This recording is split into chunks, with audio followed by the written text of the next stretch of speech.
Agora é o capítulo 9, a escravidão e as formas de resistência no Brasil, tá? Aqui no texto do capítulo 9, tá falando assim sobre o trabalho escravo atualmente. Eu vou ler o texto, depois eu vou explicar. O termo escravidão lembra, fala da imagem do aprisionamento e da venda de africanos forçados a trabalhar para os seus donos, seus proprietários, na agricultura ou em suas casas. Essa foi a realidade no Brasil até o final do século XIX, até o ano 2000. Dando por fim, essa prática ela foi proibida pela Lei Áurea, assinada no dia 13 de maio de 1888. Então, em 1888 surgiu uma lei que proibiu o trabalho escravo. Passado o tempo, essa lei chama Lei Áurea. Passado o tempo, fala-se que nós não podemos... Atualmente, então, desculpa porque me interromperam aqui. Atualmente, então, a gente trabalha em troco de um pagamento, A gente presta o serviço e recebe em troca desse serviço, Ok. Aí aqui fala assim: mais de um século depois, porém, o Brasil e o mundo não pode dizer que estão livres do trabalho escravo. A Organização Internacional do Trabalho, a OIT, estima que existam pelo menos 12.300.000 pessoas submetidas ao trabalho forçado em todo o mundo e no mínimo 1.300.000 na América Latina. Estudos já identificaram 122 pontos fabricados com o uso de trabalho forçado ou infantil em 58 países diferentes. A Organização Internacional do Trabalho calculou em 31 bilhões e 700 milhões de lucros gerados pelo produto do trabalho escravo a cada ano, sendo que metade disso fica em países ricos e industrializados. Absurdo. O crime de trabalho escravo atualmente deve ser punido com prisão de 2 a 8 anos, a pena podendo chegar a 12 anos, se o crime for cometido contra criança por preconceito. Então, o que está falando? Que antigamente, a palavra escravidão vem da palavra aprisionamento, a gente lembra. Então, até o ano de 1888, no século XIX, até o século XIX, 13 de maio, existia esse trabalho forçado. A Lei Áurea foi e eliminou, não pode. Mas ainda existe no mundo atualmente pessoas que são submetidas a esse tipo de trabalho, sendo crime, Mas infelizmente isso ainda encontra, principalmente com crianças e negros, Até outro dia passou na televisão uma coisa aqui no Brasil, pessoas que foram usadas a vida inteira como escrava, empregada doméstica, e na idade já, pessoa idosa com mais de 60 anos, foram encontradas como se fossem pessoas da família, fazendo tudo nas casas dessas pessoas, arrumando casa, lavando roupa e sem ganhar um tostão, sendo considerado da família. E acaba que essa pessoa não teve direito a nada, não recebia nem R$10 em troca desse trabalho. Então, isso é muito comum, infelizmente, até hoje. Existem vários tipos de formas de trabalho. Uma é a escravidão, A outra é a servidão. A servidão, o servo, ele está preso à terra. Por exemplo, eu vou trabalhar como servo, então eu peço emprego a um fazendeiro.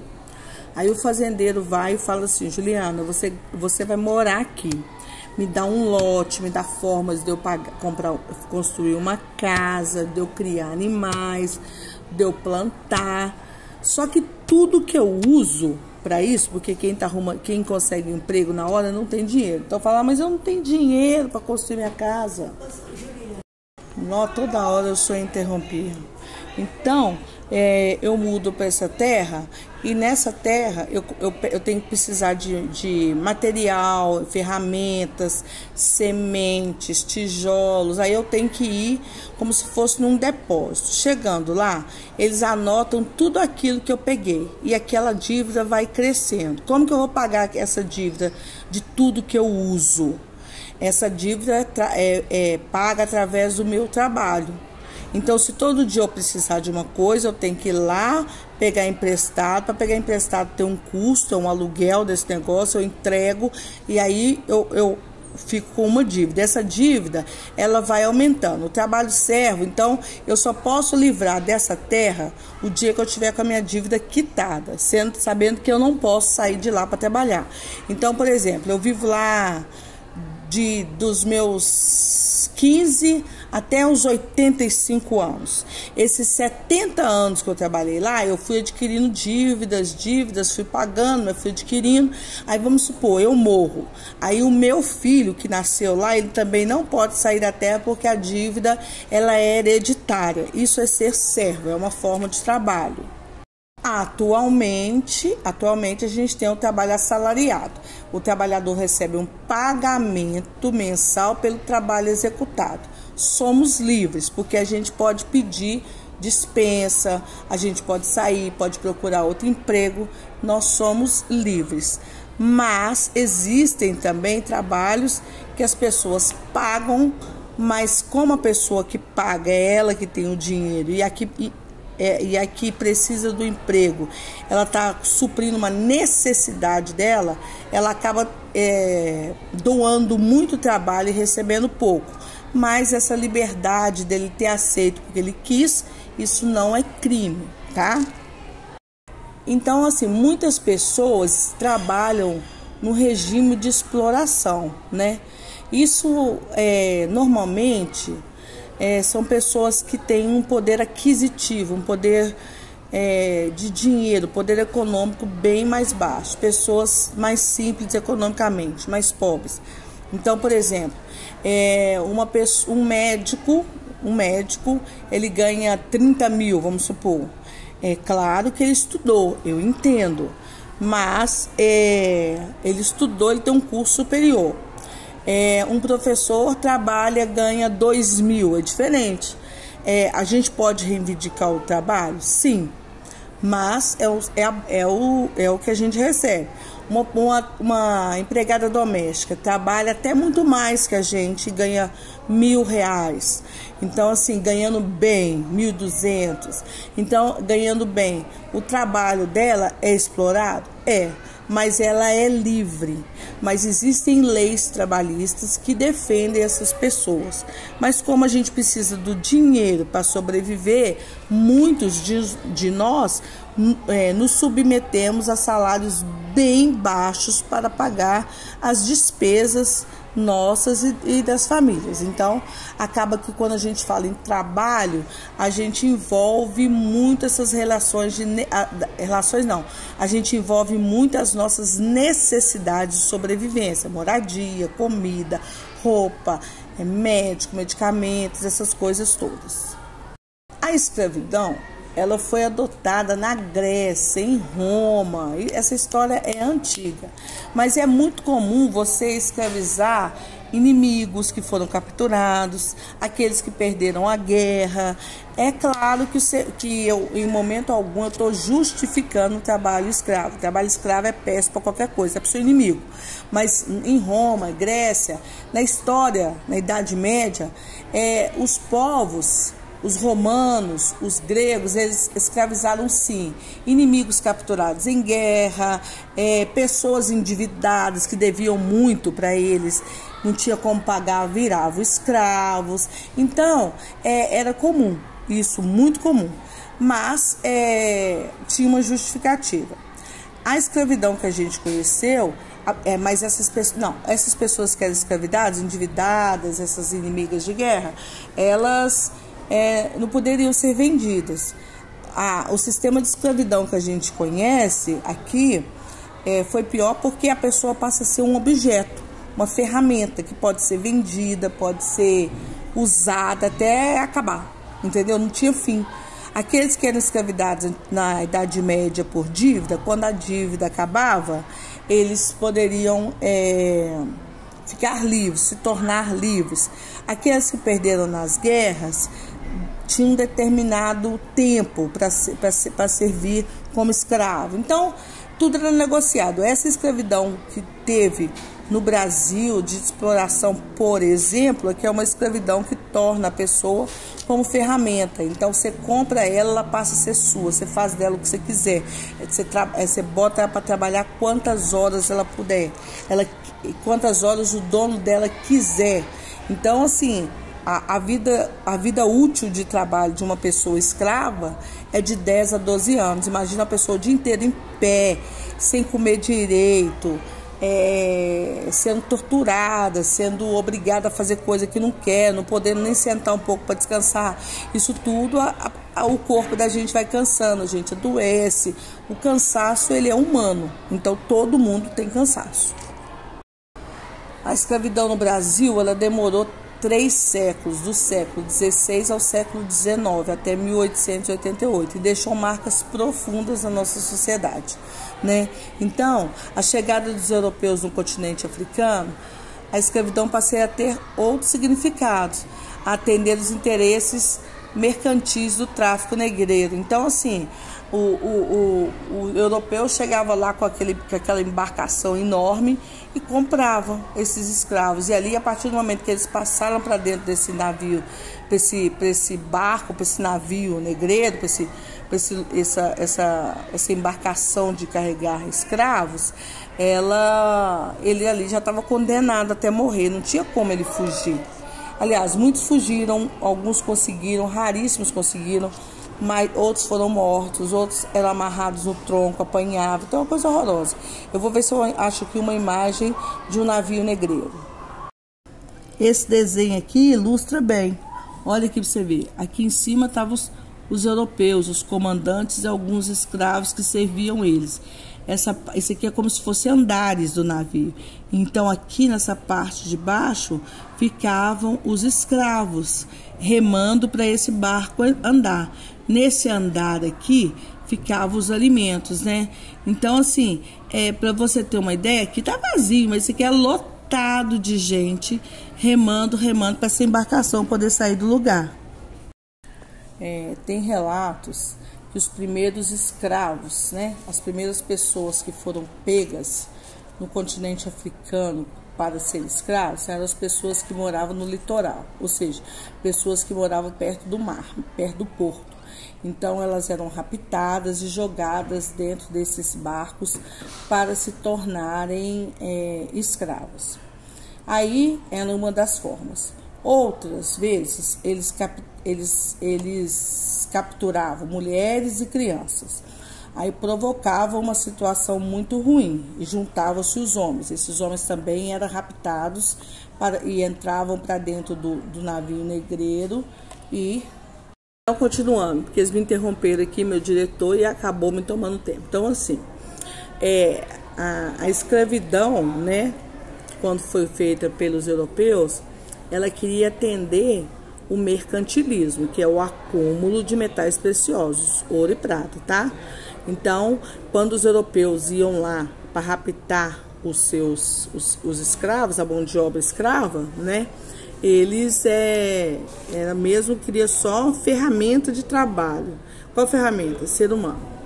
Aí depois, passado um tempo, esses europeus começaram a trocar especiarias por escravo africano durante um tempo. Depois eles começaram a provocar brigas entre as tribos africanas, e as tribos africanas que perdessem tinha que se sujeitar a vir embora pelo tráfico negreiro para ser escravo o resto da vida, né? Então são formas que eles usavam para poder trazer esse africano, porque esse africano ele não vinha de boa vontade, feliz, não. Ele vinha irritadíssimo, ele vinha contra a vontade. A princípio, aliás, não, em momento algum, a partir do momento que você entra naquele lugar escuro, fedorento, que as pessoas passam o dia inteiro sem tomar um banho, sem comer a comida direito, fazia cocô e xixi naquele lugar, muitos adoeciam e morriam e eram jogados pelas janelinhas do mar. Não tem como achar que você vai para o paraíso, né? Não tem como achar que você vai para o lugar bonito e certo. Então, realmente é difícil. Pensa em a escravidão foi muito triste. Nó. Aí aqui no livro seu tá falando assim, os portugueses passaram também a estimular guerras, isso eu já te falei. Os combates entre os grupos rivais geravam um resultado: aldeias saqueadas e queimadas, as populações escravizadas ou mortas. Os traficantes de escravos passaram a estabelecer fortes e feitorias ao longo do litoral. Então, presta atenção. Os africanos escravizados que vieram para a América Portuguesa são de diferentes partes do continente africano, tá? Eles são de várias partes. Então, assim,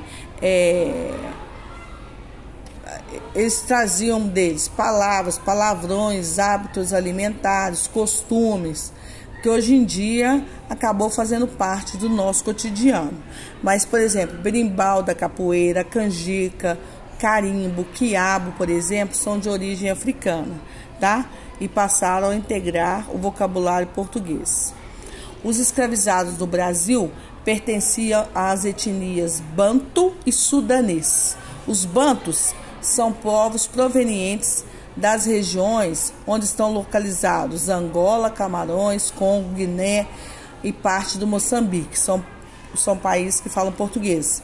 Os sudaneses são originários de Benin, Costa do Marfim, Gana, Nigéria, Mali e Togo, né? Aí tem um mapa aí no Brasil, da África, dividido os países. Você dá uma olhadinha. Tem uma legenda com verdinho, que é de procedência dos bantus, e laranjado, de procedência dos sudaneses, tá? Aí fala aqui, a princípio, os negros... De novo, a princípio, os negros retirados da África eram levados para a Europa, segundo os documentos entre 1450 e 1500. Foram capturados aproximadamente 150 mil africanos em Lisboa, cerca de 10% da população era negra. Ah, atenção, nem todo escravo é negro, vocês sabiam disso? Outra coisa, vocês sabiam que os navios negreiros também eram conhecidos como tumbeiros? A palavra tumbeiros vem de tumba. Tumba é como se fosse um caixão, tá? Então, tumbeiros, navios negreiros, tá falando a mesma coisa. Outra curiosidade, uma viagem da África até aqui na América durava de 30 a 45 dias, podendo ser elevada se estivesse chovendo demais no mar. Então podia aumentar. A comida e a água era bem pouquinho. Os alimentos mais consumidos nas embarcações eram inhame, que é mandioca, a banana, o óleo de palma, que é um óleo de coco, o peixe seco e o milho. Pensa, gente. As condições de viagem eram péssimas e levavam um alto índice de mortalidade. Lógico, comendo comida ruim, né? Péssimas condições de higiene, tendo que remar o dia inteiro, não podendo nem dormir, a pessoa caía morta de cansaço, de doença, de tudo quanto é mais, né? Onde tem comida que sobra, dá rato, vem bicho no saco de comida, imagina. Cocô, xixi, fedendo, imagina. Uma outra coisa, gente, importante, foram quase 300 anos de escravidão. Pensa isso, efetivamente, exclusivamente aqui no Brasil. Quando os africanos chegavam aqui, né, depois de passar por uma viagem triste dessa, né, de quase 45 dias, podendo ser aumentado, os senhores, os fazendeiros que iam comprar os escravos, eles observavam as características físicas como a força, os dentes, quantos dentes forem branquinhos, não tem cárie, a idade, o aspecto visual da pele, se a pele estava brilhando, os membros, pensa, a largura do pescoço, que a pessoa que tem o pescoço largo entende-se que ela tem força. Então, essa pessoa passava a ser uma propriedade de alto valor que deveria fornecer um retorno lucrativo para o seu senhor, já que ele tinha sido comprado. Os escravos eram maltratados, né? Eles, infelizmente, muitos que eram bonitos, eram castigados para não seduzir seduzir as suas namoradas, as suas esposas. As mulheres eram muitas delas eram escravizadas, eram obrigadas a namorar os os seus donos, porque elas pertenciam a eles. Então, assim, a escravidão é muito triste, é muito triste. O mercado mais conhecido de venda de escravo era conhecido como Cais do Valongo, na zona portuária no Rio de Janeiro. Lá eles recebiam muitos escravos, aí os donos das fazendas iam lá e compravam os escravos, amarravam e saíam nas suas carroças, e eles caminhando por longas distâncias, depois de uma viagem absurda daquela, até chegar na fazenda para começar a ser usado como escravo. Aí tem vários tipos de escravos. Tem o escravo que chama escravo de ganho. Esse escravo, normalmente os seus donos confiavam mais neles. O que eles faziam? Eles pegavam a mercadoria da fazenda e iam para a cidade para vender. E aí esses escravos tinham que pegar tudo que eles recebiam e entregar direitinho na mão do seu dono para não sofrer castigo. Então, aí eles acabavam lucrando. Saía cedinho de madrugada, ficava o dia inteiro vendendo mercadoria, trazia e entregava tudo na mão do dono. Alguns escravos desses que ganhavam a simpatia do dono, no final da vida, né, eles conseguiam, como os donos gostavam dele, acabavam dando alguns dinheirinhos para ele, algum pedacinho de dinheiro. Eles juntavam esse dinheiro e em algum momento eles conseguiam comprar um negócio chamado carta de alforria, ou seja, você compra a sua liberdade. Tem também uma situação aqui muito difícil, que é falar de um trabalho realizado pelos tigres. O que são os tigres? Escravizados que carregavam em barris de madeira sobre a cabeça excrementos humanos, que é como fezes.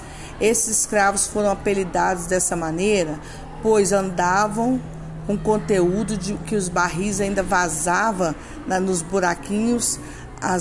O cocô saía respingando eles, e eles fediam muito, muito, muito. Esses escravizados eram constantemente castigados pela desobediência, porque muitos deles não conseguiam carregar aquilo. Então eles eram chicoteados. Muito triste, gente. Tem disso, era chicoteado nas costas e nas nádegas, tá? Esse castigo ele era muito frequente. E ainda tinha um tipo de tortura, que é a máscara de Flandres, que é uma fita aqui que tampava a boca. O que é isso? É uma máscara de aço fechada com um cadeado para tapar a boca do escravo. Essa máscara de aço, ela tampava a boca do escravo com cadeado. Pensa nisso, gente. E não tinha como esse escravo retirar essa máscara para alimentar. Olha que tristeza.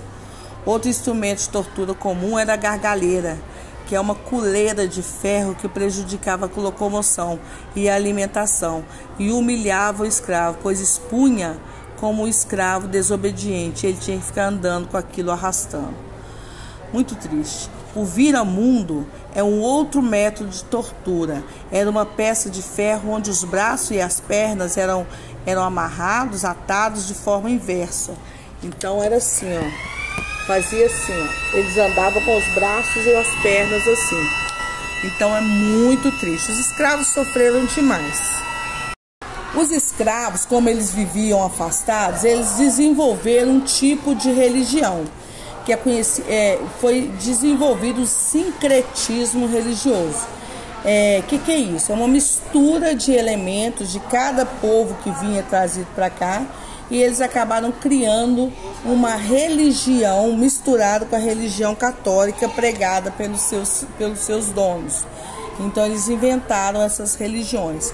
Um tipo dessa religião que a gente conhece hoje é o candomblé e a umbanda, né, que é uma de origem africana, que não tem nada de mal. As pessoas muito falam que é coisa do diabo e tudo, mas isso, para a gente poder falar isso, a gente tem que estudar a religião a fundo. No livro de vocês fala assim: para os colonizadores portugueses, as crenças africanas não passavam de feitiçaria e bruxaria, né? Então eles eram vistos mesmo como pessoas ruins, do mal. Porque o europeu, ele era católico, ele não aceitava a religião do índio, você imagina do africano. Aí no livro seu está falando que esse sincretismo religioso é responsável pelas diversas celebrações que combinam elementos católicos e afrodescendentes, como a celebração que tem em Salvador, uma celebração que chama Nosso Senhor do Bonfim, que é a lavagem das escadarias da igreja de Bonfim, né? Lavagem do Bonfim, que ocorre na cidade de Salvador. É conhecida por distribuir as fitinhas do Bonfim, aquelas fitinhas coloridas que as pessoas usam no braço quando vai na Bahia.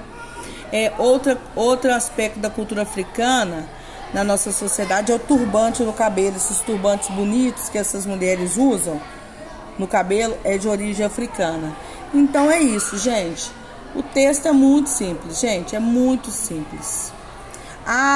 Tem um local que chama-se Quilombo, que é o local onde os escravos que fugiam das fazendas iam se esconder. Então surgiu um escravo muito bravo chamado Zumbi de Palmares.